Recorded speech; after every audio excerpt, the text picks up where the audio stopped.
हमारी मार्च शाह महमूद कुरैशी उसको लेके आ रहे हैं, और फिर मर्दान के अंदर, तो मर्दान भी आज हमारे लोग मोबिलाइज्ड हैं और अवाम पिंडी की तरफ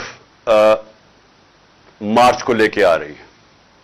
तो मैं सबसे पहले सारी अपनी कौम को, आप सबको बताना चाहता हूं कि ये मार्च क्यों है, ये हकीकी आजादी की मार्च हम क्यों कर रहे हैं।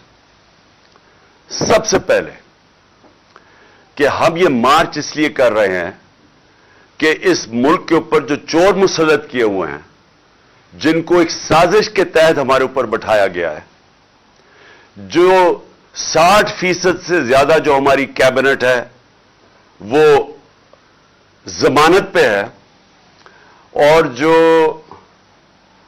प्राइम मिनिस्टर बनाया गया है उसको और उसके बेटे को सजा होने वाली थी FIA के केस में 16 अरब रुपए के मकसूद चपरासी वाले केस में, और फिर 8 अरब का नैब के अंदर TT का केस था, और फिर आपको NRO दे दिए। यानी 1100 अरब रुपए के करप्शन के केसेस इन्होंने असेंबली में बैठ के कानून पास किया, अमेंडमेंट की नैब के अंदर, कि हर अमेंडमेंट में इनका कोई ना कोई बड़ा डाकू उसके ऊपर से केस खत्म हो रहे थे।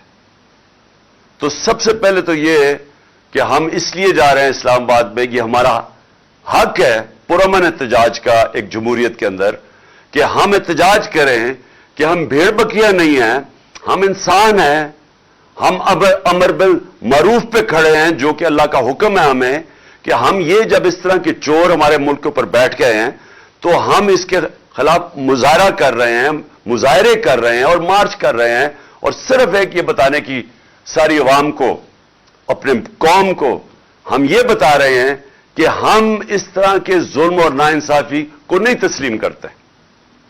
तो इसके अंदर जो हमारी कोशिश ये है कि पाकिस्तान में लोगों को समझाएं कि कानून की हुक्मरानी क्या होती है।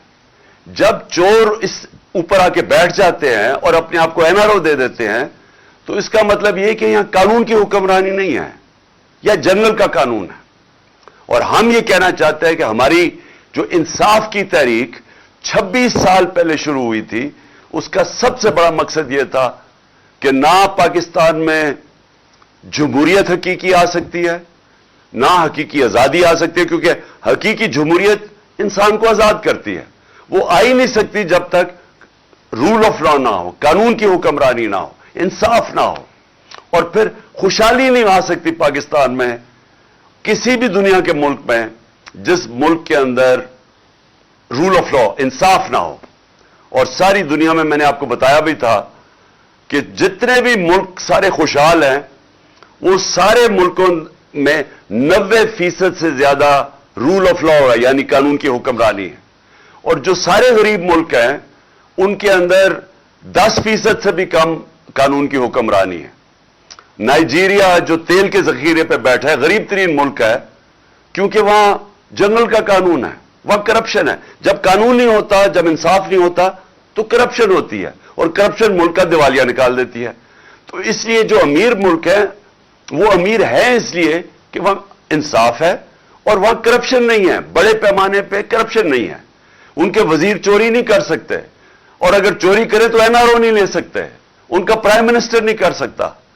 तो जब पैनामा का जो इंकशाफ हुआ था, तो जिधर जिधर बाहर के मगरबी जमहूरियत के अंदर जिन लोगों के नाम आए थे, वो सब या वो जेल में गए थे, या उनको उन्होंने इस्तीफा दिया था, या वो खत्म हो गए थे, कौम ने उनको मुस्तरद कर दिया था। तो हम अमर बिल मारूफ पे चल रहे हैं, इन चोरों के खिलाफ हम कानून की हुक्मरानी डिमांड कर रहे हैं, कि हम ये चाहते हैं कि इस मुल्क में इंसाफ हो, कि ये ना हो कि सिर्फ छोटा चोर जेल में जाए और ये बड़े बड़े डाकू आके आज असेंबलियों में बैठे और अपने केसेस माफ करवाएं। दूसरी वजह, जब से ये आए हैं, इस मुल्क की माशी कत्ल हो चुका है। और ये मैं अब नहीं 6 महीने से कह रहा हूं कि अगर ये चोर ऊपर जो मुसल्लत किए गए हैं, अगर आप समझ रहे हैं कि ये किसी मुल्क को बेहतर चला लेंगे, तो इनका 30 साल से ये मुल्क पे, हमारे मुल्क के ऊपर हुकूमत कर रही हैं। दोनों जमातें 30 साल से मुल्क पे हुकूमत कर रही हैं। इनके 30 साल में मैं बार बार अपनी कौम को बताता हूं कि डॉक्टर इशरत हुसैन ने अपनी किताब में लिखा है कि जब से ये दो खानदान आए हैं 90 की दिहाई में, हिंदुस्तान भी हमारे से आगे निकल गया, बांग्लादेश भी हमारे से आगे निकल गया। याद रखें कि 90 से पहले पाकिस्तान माशी तौर पे, हर तौर पे बांग्लादेश से भी आगे था, हिंदुस्तान से भी आगे था। लेकिन इन दो खानदानों के आने के बाद ये अमीर होते गए और कौम मकरूज होती गई। तो हम क्या चाहते हैं? हम चाहते हैं साफ और शफाफ इलेक्शन हो, एक नई गवर्नमेंट आए, ताकि सियासी इस्तेकाम से हमारी माशत में इस्तेकाम आए। पॉलिटिकल स्टेबिलिटी होगी तो माशी तौर पर स्टेबिलिटी होगी। और मैं फिर से आपको यह कह दूं कि कल मैंने आपको कहा था कि पाकिस्तान, जब हम आए थे मार्च में, तो पाकिस्तान का जो रिस्क है, यानी अपने कर्जों की किस्तें वापस करने में जो रिस्क थी या खतरा था, वो 5% था। कल वो 64.5% पे पहुंच गया था। और आज सुबह जो आज आप अखबार पढ़ें तो 75% पे पहुंच गया है। यानी कि आज बाहर की दुनिया समझती है कि अगर वो पाकिस्तान को कर्जा दें तो 75% चांस है कि पाकिस्तान कर्जे वापस नहीं कर सकेगा, डिफॉल्ट कर जाएगा। और ये इतना खतरनाक है क्योंकि जब ये दुनिया ये देखती है तो कोई बाहर की दुनिया पाकिस्तान में सरमायाकारी नहीं करेगी। कोई भी कमर्शियल बैंक्स बैरूनी पाकिस्तान को कर्जे नहीं देंगे। और अंदर भी जब लोगों को यह खतरा हो कि पाकिस्तान डिफॉल्ट पे जाएगा, तो डिफॉल्ट का मतलब फिर मैं आज आप सबको बता दूं, उसका मतलब यह है कि अगर हम अपने कर्जों की किस्तें वापस नहीं करते तो बाहर से सारा डॉलर आने खत्म हो जाएंगे।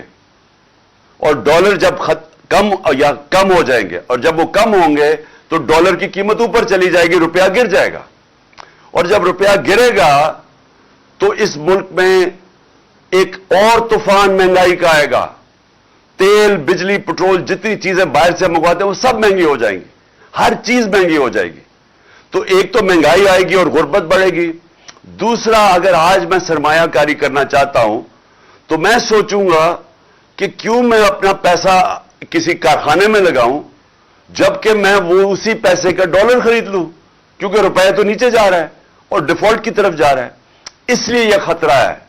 और इसलिए जरूरी यह है कि हम इस मुल्क में साफ और शफाफ इलेक्शन करवा के पाकिस्तान को इस दलदल से निकालें जिसमें हम बड़ी तेजी से कुबते जा रहे हैं। तो ये फिर से याद रख ले कि कल हमारा डिफॉल्ट की जो रिस्क थी वो थी 64.5%। फिर से कि जब हम आए थे, हम जब आखिर में थे, हमारी जब हुकूमत जाने लगी थी तो वो 5% थी। कल 64.5% पे थी और आज 75% पे है। कि और लोग समझ रहे हैं कि पाकिस्तान की मायशत डूबती जा रही है और वो उसमें इतनी ताकत ही नहीं कि अपने कर्जों की किस्तें वापस कर सके। तो इसलिए भी इस मुल्क को निकालने के लिए एक ही रास्ता है, इलेक्शंस। और हमें पता है कि इलेक्शंस क्यों नहीं होंगे जल्दी, क्योंकि नवाज शरीफ खास तौर पे और जरदारी दोनों डरे हुए हैं कि अगर आज इलेक्शंस होंगे तो ये हार जाएंगे। तो इन्होंने जो बाय इलेक्शंस अभी हुए हैं तो 75% बाय इलेक्शन तो तहरीक इंसाफ जीत गई है। इसके बावजूद को इनको पूरी मदद थी इलेक्शन कमीशन की, इनको पूरी मदद थी स्टेट मशीनरी की, इनको मदद थी एस्टैब्लिशमेंट की, उसके बावजूद ये हार गए। तो आज ये डरे हुए हैं कि अब इलेक्शन में हम कैसे जाएं।